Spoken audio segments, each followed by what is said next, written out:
പ്രിയ പ്രേക്ഷകർക്ക് സീരിയൽ ന്യൂസിലേക്ക് സ്വാഗതം. കൂടുതൽ സീരിയൽ ന്യൂസുകൾ അതിവേഗം ലഭിക്കുന്നതിന് ഈ ചാനൽ സബ്സ്ക്രൈബ് ചെയ്യുക. ബെൽ ഐക്കൺ മറക്കാതെ ക്ലിക്ക് ചെയ്യുക. വീഡിയോ ഇഷ്ടമായി എങ്കിൽ ലൈക്ക് ചെയ്യാൻ മറക്കരുത്. കാര്യങ്ങൾ ഇപ്പോൾ പുതിയൊരു വഴിത്തിരിവിലേക്ക് എത്തിയിരിക്കുകയാണ്. രുക്കുവിന്റെ കാര്യത്തിൽ ഒരു തീരുമാനം ഉണ്ടാക്കണം എന്ന് ഉറപ്പിച്ചുകൊണ്ട് പുതിയ നീക്കങ്ങളുമായി മുന്നിലേക്ക് പോവുകയാണ് ഇപ്പോൾ വീട്ടിലുള്ള എല്ലാവരും. മാത്രവുമല്ല, ഇതേ തുടർന്ന് രുക്കുവിന്റെ വിവാഹം ഉറപ്പിക്കുകയും ചെയ്യുന്നു.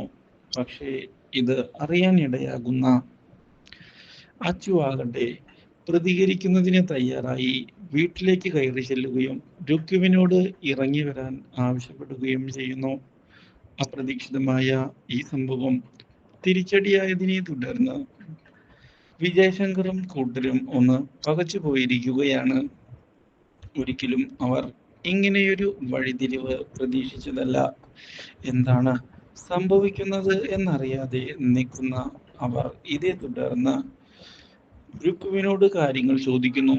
ഇതോടെ അച്ചുവിനെ തനിക്ക് മറക്കാൻ സാധിക്കില്ല എന്നുള്ള കാര്യം ഉറപ്പിച്ചു പറയുന്ന രുക്കു എനിക്ക് അവനെ അത്രമേൽ ഇഷ്ടമാണ് എന്ന് അറിയിക്കുകയും ചെയ്തിരിക്കുകയാണ്.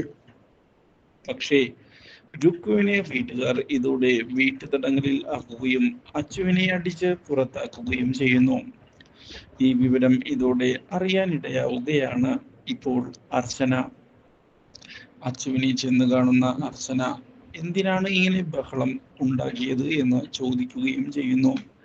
രുക്കുമില്ലാതെ എനിക്കൊരു ജീവിതം ഇല്ല ചേച്ചി, അത് ഉറപ്പ് തന്നെയാണ് എന്ന് വ്യക്തമാക്കുകയാണ് അവൻ. ഇതോടെ പകച്ചു പോകുന്ന അർച്ചന ഇനി എന്തു ചെയ്യും എന്ന് ആലോചിക്കുകയും ചെയ്യുന്നു. ഇതിനിടയിൽ വിജയശങ്കർ അർച്ചനയെ ചെന്ന് കണ്ട്, എന്റെ കുടുംബം നശിപ്പിക്കാനാണ് നീ ശ്രമിക്കുന്നത് എങ്കിൽ ഒരാളെ പോലും ബാക്കി വെക്കുകയില്ല എന്നുള്ള ഭീഷണി മുഴക്കിയിരിക്കുകയാണ്. Do like, share and subscribe.